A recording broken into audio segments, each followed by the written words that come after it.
Dalam puzzle ni kan, kita tengok ada banyak kata tu. Okey, cikgu nak tanya, perkataan-perkataan ni mewakili kata gapo?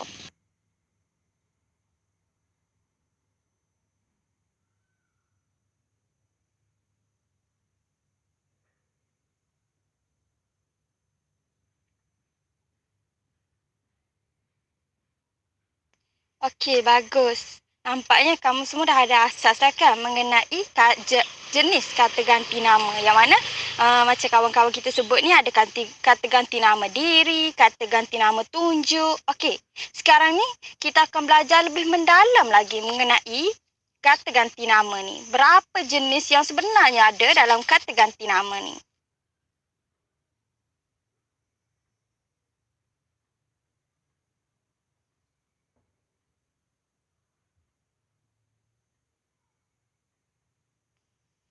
Okey, kita tengok yang pertama adalah kata ganti nama.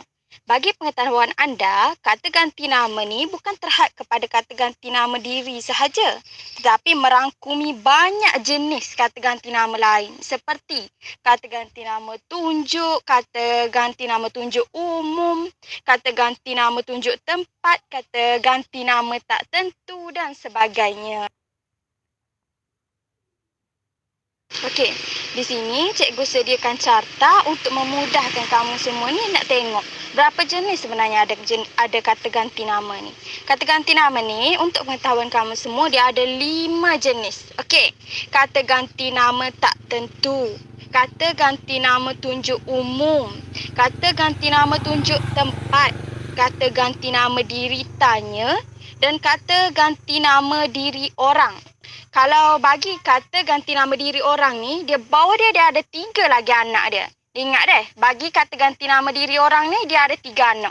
Iaitu anak dia, kata ganti nama diri orang pertama, orang kedua dan orang ketiga.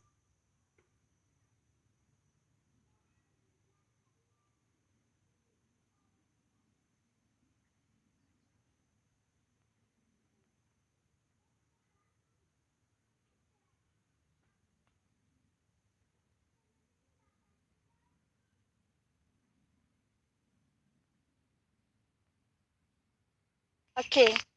Jenis kata ganti nama yang pertama adalah kata ganti nama diri orang. Okey, dia digunakan untuk menggantikan nama orang. Ingat tak cikgu ayat saat ni? Kata ganti nama diri orang ni dia ada 3 anak. Ingat anak dia ni, jangan tinggal anak dia. Iaitu anak dia kata ganti nama diri orang pertama, orang kedua dan juga orang ketiga.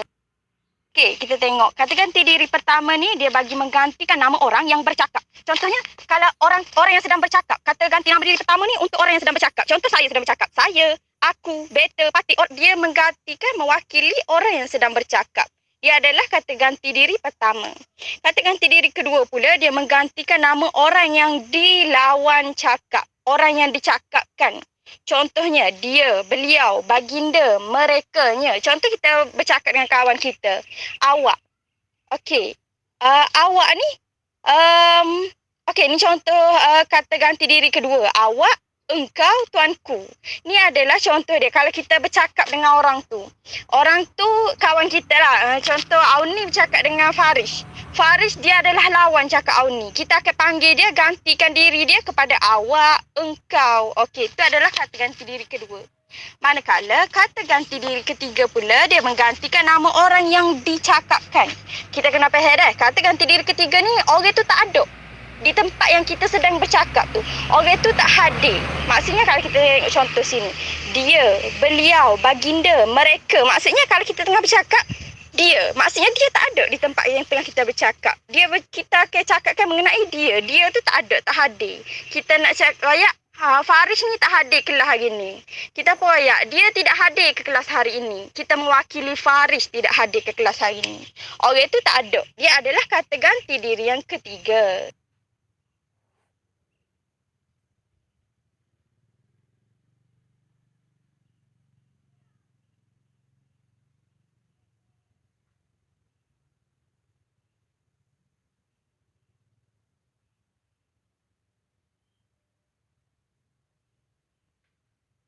Kita tengok jenis kata ganti nama yang kedua. Yang kedua adalah kata ganti nama diri tanya. Kata ganti nama diri tanya ni ialah kata yang digunakan untuk membina ayat tanya. Di ayat terdapat 3 jenis kata ganti nama diri tanya ni. Okey, kita tengok jenis dia apa. Yang pertama adalah apa. Yang kedua, siapa.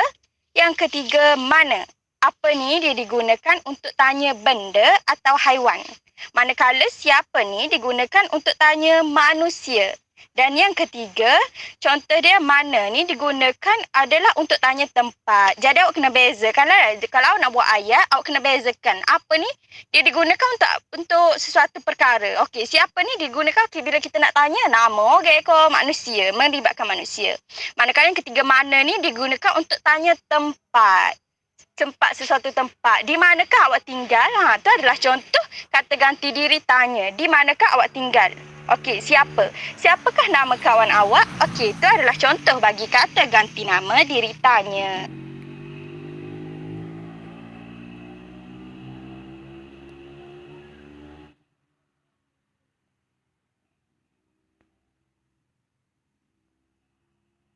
Okey, baik. Sekarang kita tengok pula kepada kata ganti nama yang ketiga, iaitu kata ganti nama tunjuk. Dia ada dua, tunjuk umum, tunjuk tempat. Ni ingat, jenis yang ketiga dan jenis yang keempat. Jenis yang ketiga, kata ganti nama tunjuk umum. Dia adalah untuk menunjukkan benda atau perkara yang umum. Dia ada dua je deh. Contoh, awak kena ingat, dia ada dua je. Ini, itu. Okey, kata ganti nama tunjuk umum ni ada dua je. Ini, itu. Ini ni kita gunakan untuk benda yang dekat. Manakala itu kita gunakan untuk benda yang jauh. Contoh dia, ini rumah baru saya. Kita nak tunjukkan, ni adalah rumah baru saya. Kalau nak cakap benda yang jauh, itu bangunan tertinggi di negeri Kelantan. Contohnya kita nak tunjukkan, itu ni memerlukan kita untuk tunjuk. Tu adalah bangunan tertinggi di negeri Kelantan. Okey, manakala kata ganti nama yang keempat pula adalah kata ganti nama tunjuk tempat. Dia adalah untuk menunjukkan sesuatu tempat. Ingat, kalau kata ganti nama tunjuk umum ni dia ada dua, kata ganti nama tunjuk tempat dia ada tiga. Iaitu sini, situ, sana. Okey, sini dia gunakan untuk jarak dekat. Situ digunakan untuk jarak yang agak jauh. Manakala yang ketiga, sana, adalah digunakan untuk jarak yang memang betul-betul jauh. Kalau kita tengok contoh dia. Yang pertama, di sana ada pondok kecil. Kita nak tunjuk di sana ada pondok kecil. Maksudnya jauh. Di situ adalah kantin sekolah. Kita nak ayat dia tu jauh tapi boleh dilihat dengan pandangan mata. Maksudnya tak berapa jauh lagi lah, kita boleh lihat lagi dengan pandangan mata. Kita ayat situ adalah kantin sekolah. Yang ketiga adalah di sini. Di sini tempat menunggu teksi. Contohnya di sini dekat depan mata kita je. Di sini adalah tempat menunggu teksi. Ingat, kata ganti nama tunjuk umum dia ada dua. Ini, itu. Kata ganti nama tunjuk tempat dia ada tiga. Sini, situ, sana.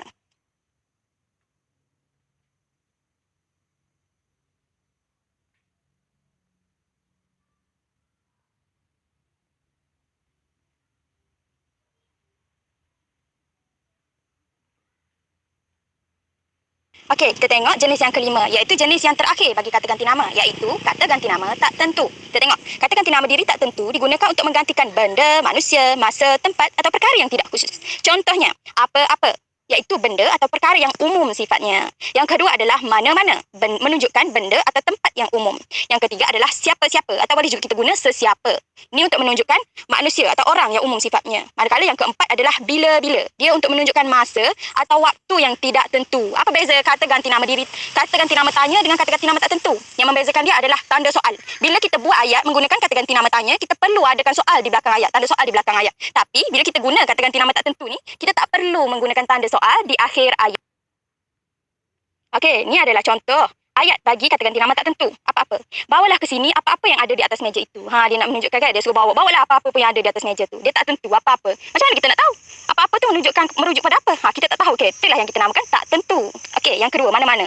Mana-mana yang berat kita angkat sama-sama. Ketiga, siapa-siapa ataupun sesiapa. Kita guna contoh dia, sesiapa yang berkelapangan boleh menghadiri ceramah yang diadakan pada esok hari. Dan yang keempat adalah bila-bila. Perlawanan itu akan ditamatkan pada bila-bila masa sahaja. Okey, tengokkan semua contoh ayat yang cikgu bagi ni, dia tidaklah menggunakan tanda soal pada akhir ayat. Kenapa? Kerana dia adalah kata ganti nama tak tentu. Okey, ingat kata ganti nama tak tentu dia ada 4. Apa-apa, mana-mana, siapa-siapa dan bila-bila.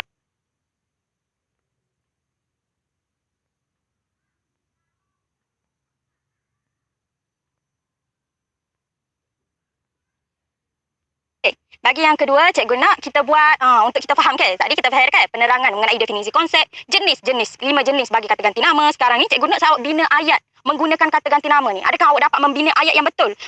Memilih jenis kata ganti nama yang sesuai untuk awak bina ayat. Okey, untuk kita buat tugasan kita kali ni, cikgu nak awak buka semua buku teks halaman 136.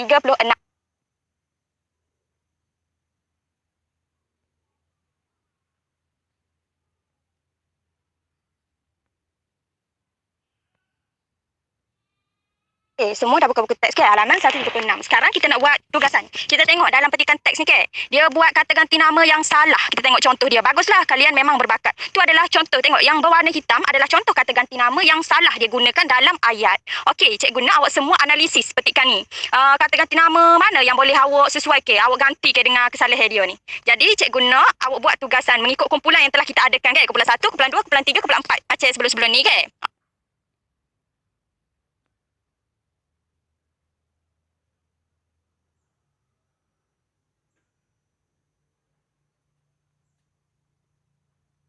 Okey, kumpulan biru betulkan ayat dalam bulatan cikgu bulat tu deh. Kumpulan yang warna biru. Kumpulan apa? Satu.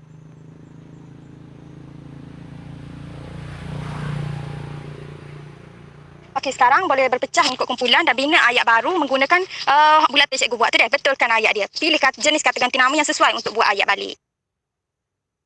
Dalam 25 minit, cikgu harap awak semua dapat siap ke dah. 5 ayat je sore-sore. 25 minit kita tengok sini. Saya awak tulis dah, tulis ayat yang awak buat balik tu. Lepas tu hantar sini 25 minit.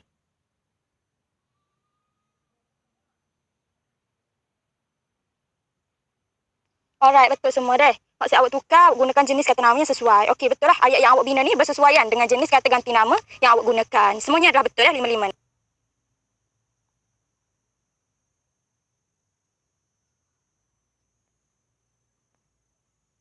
Okey, bagi grup 3 ni semua betul. Jenis kata ganti nama awak gantikan dengan yang salah tadi semuanya adalah betul. Cuma awak semua tak ada siapkan ayat ke? Okey, lepas ni boleh siapkan ayat, salin balik ayat tu. Lepas tu hantar sini deh. Tapi bagus, semua jenis awak analisis, semua kesalahan tu awak gantikan dengan jenis kata ganti nama yang betul. 5-5 adalah betul.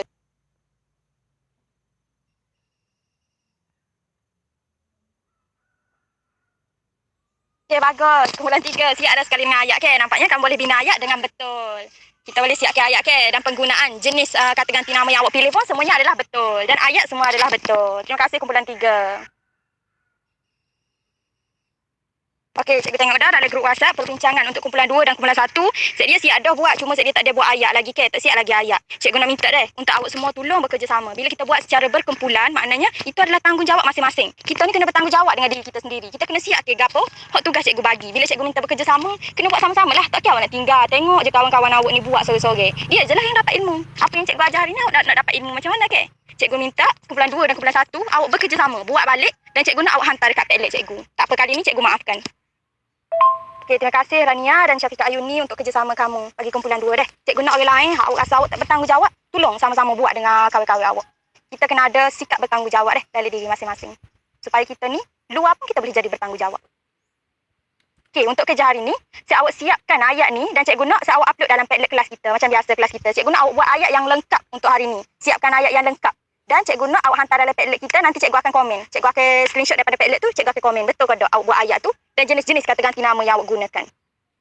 Okey, nampaknya kelas kita dah nak habis ni. Cikgu nak siapa-siapa volunteer untuk bagi refleksi. Apa yang telah kita belajar hari ni?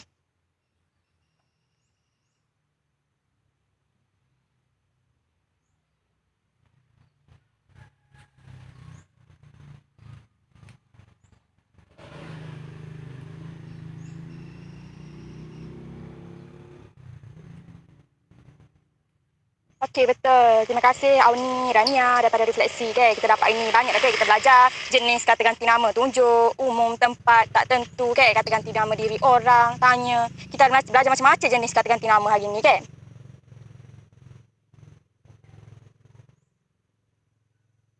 Cikgu nak ucapkan terima kasih kepada kamu semua yang hadir dan bagi kerjasama yang baik. Bila cikgu minta buat sesuatu perkara, awak bagi 100% kerjasama kepada cikgu.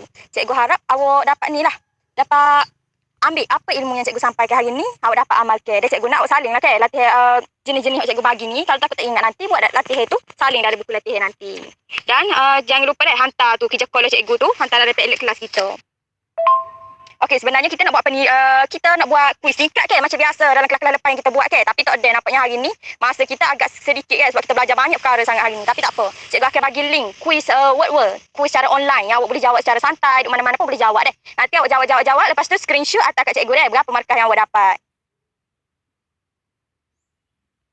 Okey, terima kasih semua untuk kerjasama awak hari ni dan cikgu minta maaf lah sekiranya ada salah silap. Gapo cikgu tegur jangan terasa hati. Kita dalam belajar kita kena sentiasa menuntut ilmu supaya kita ni jadi orang yang berguna. Kita ni orang yang bermanfaat kepada orang lain. Kita kena jadi orang lagu tu deh.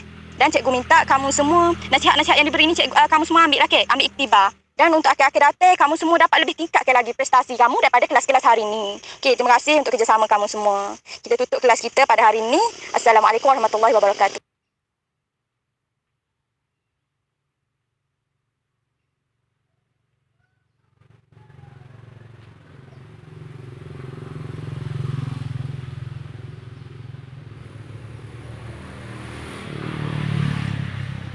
Okay, ni adalah kuis, link bagi kuis word yang cikgu ayat tadi. Saya bolehlah jawab kuis ni secara santai. Tak tahu awak dapat tak gapo kita belajar ni. Awak faham tak sebenarnya gapo kita belajar ni? Jawab-jawab nanti macam biasa ya, screenshot dan hantar dekat sini. Markah kamu semua.